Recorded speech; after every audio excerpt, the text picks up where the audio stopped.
global happenings today. We communicate, we analyze global news. Stay tuned. Hello beautiful people, welcome back to our channel. This is a must-watch video you need to see, and this is ahead of the November 20th verdict that Justice James Omotosho may likely be giving to Nnamdi Kanu. Now this is Washington DC, and they're sending not just a warning now, exposing what is on ground right now. They're already in the United States, Washington DC, with the lawmakers. Don't forget, we are talking about the Christian insecurity going on in Nigeria. Hear for yourself. Don't let me say it myself. Hear for yourself what they have done, what they are doing, and what may likely come into Nigeria if nothing is done. We'll come back for more details on this. Good morning, good afternoon, good evening, depending on your viewing location. My name is Evans Wangpo. We are gathered here on a cold afternoon of November 18th to meet with lawmakers of the United States of America to make sure that we tell them the real story of what's going on underground in Nigeria. My name is Dr. Sylvester Onyia. As the president, I am calling from Washington, D.C. Here we go again. Honorable Omotosho on the 20th will be delivering his judgment to an innocent man. I want him to be on record that the president of Nigeria, President Ahmed Tinubu, have just said that justice is not for sale. That goes for Omotosho to know that he cannot be bought with money to deliver the wrong judgment to a man like Nnamdi Kanu. We are watching. The world is watching. We are in capital city here in Washington, D.C. My name is Dr. Chukwuemeka. I'm a member of the American Veterans of Igbo Descent organization. We know quite well that the Nigerian government sponsored the creation of Bubago and the Agone Chamber just to kill our youths and blame it on innocent people. And that is how they have cooked up this issue concerning Nnamdi Kanu to jail him. But I can tell you that we are in Washington, D.C. We discuss with lawmakers about these issues and also the Christian genocide in Nigeria. And we just want to tell Nigerian government it's right time to do the right thing for the people so that we can live in peace and enjoy our God-given liberty in Nigeria. So they shouldn't be making life difficult for the people. People are suffering in Nigeria. Over 10 million people are living in IDP camp and nobody's talking about them. Nobody's even talking about taking them to their ancestral homes. All they care about is doing the wrong thing all the time. So they have to change and repent, even though they say they are repenting terrorists. They are the ones that need to be repented. Thank you very much. Thank you. My name is Reverend Father Dr. Augustine Odimegwa. Like my colleagues have said, we are here to meet with a couple of congressmen here in the Capitol. First of all, to re-emphasize against the narratives that are going on around that there is an existential genocide going on in Nigeria. And besides the genocide, we brought a lot of other things to the attention, including the issue of Nnamdi Kanu, who was the whistleblower that alerted our people about this genocide that was coming.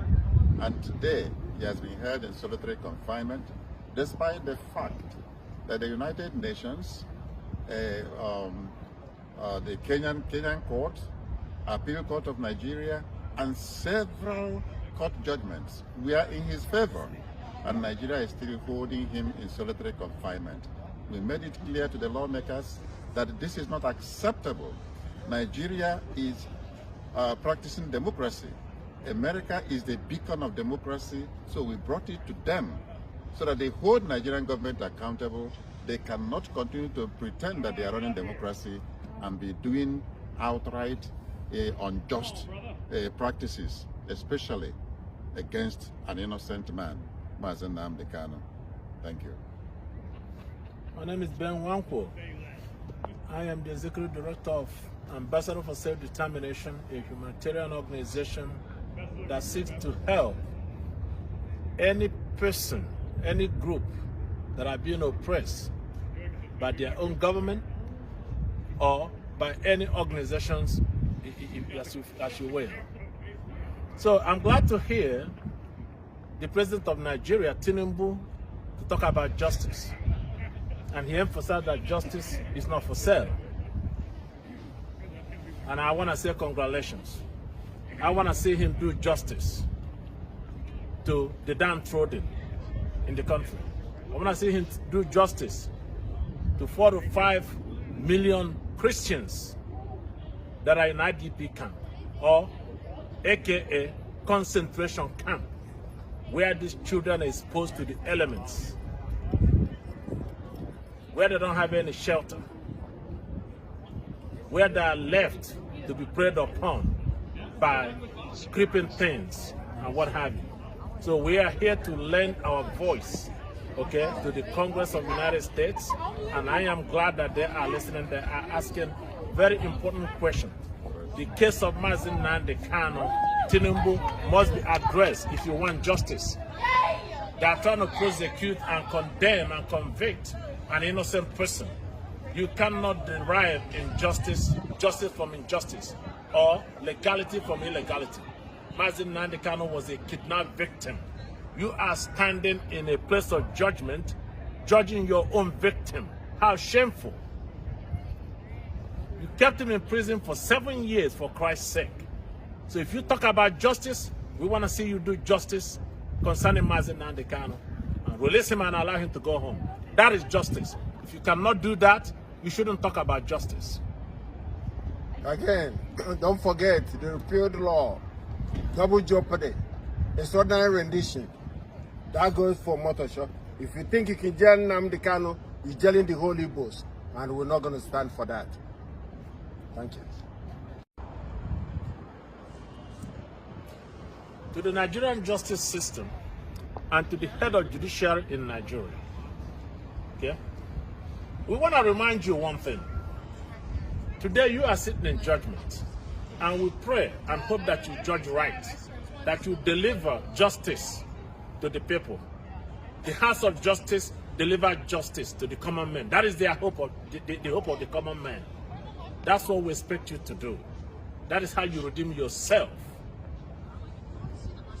If you're going to allow judges in Nigeria to convict people, to shut them down, to try them based on no law, Nnamdi Kanu has said repeatedly, show me the law.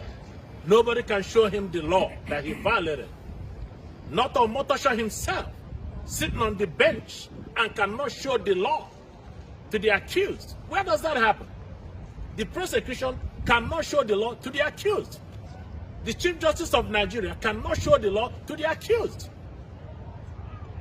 The head of the executive, Tinubu, cannot show the law to the accused. Where is the law? You must be reminded that those judges that sat in judgment and incinerated 6 million Jews, they did not go free. Justice caught up with them.